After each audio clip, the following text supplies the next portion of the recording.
Jay Dyer, there must be some kind of way out of here.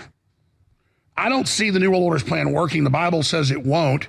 I don't think there's any way that if you read Revelation that on the Isle of Patmos, John the Revelator was just a great science fiction writer. But some can say, well, maybe it was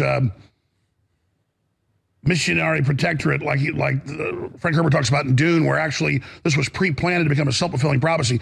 Regardless of what you want to call it, it's happening.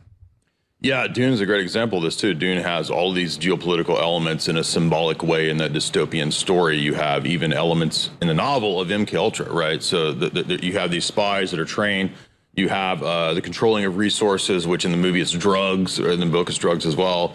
I mean, it's a perfect parallel for how real world geopolitics happens. And the one thing that really stuck out to us this week was a movie that you mentioned for many, many years, and I'd heard it mentioned. I watched it back when I was in undergrad, and we went and watched the movie again now, and it was so much more powerful. It stuck out, and that's the movie Das Leben der Anderen, The Lives of Others.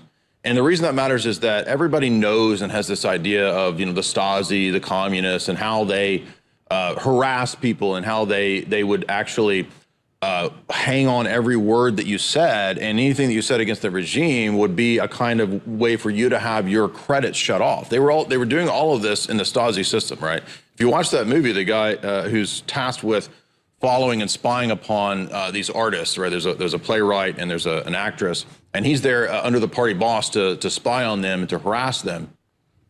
And you're watching this, you're thinking, oh, that's so terrible. Oh, that's so crazy. I can't believe that the world had this, tolerated this East German communist Soviet style of harassing people, controlling. But then you look at the way that Klaus, who has, by the way, a bust of Lenin behind him in some of his videos and pictures, you look at the way that they have the plan for the future set up. It's 10 times worse than what's in that presentation, that fiction presentation, which is based on real sort of history of Stasi and whatnot. And so I was amazed by everything you say, everything you do, it's all tracked and traced, and they're using like, you know, old 80s technology. Now, could you imagine if the Stasi had what they had, if the Stasi could dream of, right, it's beyond their imaginings. Now they have that, the same people who have an even worse ideology than what the Stasi had. Because at least, the Stasi were terrible, but they didn't have the plan to basically kill everybody. Now we have people with technology 10 times worse than the Stasi who want to kill everybody. That's crazy, and that's the reality. And now they're springing the trap. Absolutely. And Orwell talked about this in 1984 because he'd worked with the Soviets and then in MI6, OSS, as you know. He said they're the priest of power. O'Brien's like, why do you torture people? Why are you destroying society? He goes, we like it. We enjoy being bad people. He says, I want you to not tell me that I'm holding up 4 fingers because, you know, when I do this is 4, right? I want you to not tell me that because you think that's what I want to hear. I want you to actually think that 5 is 4. And you're going to stay here until you believe that 5 is 4.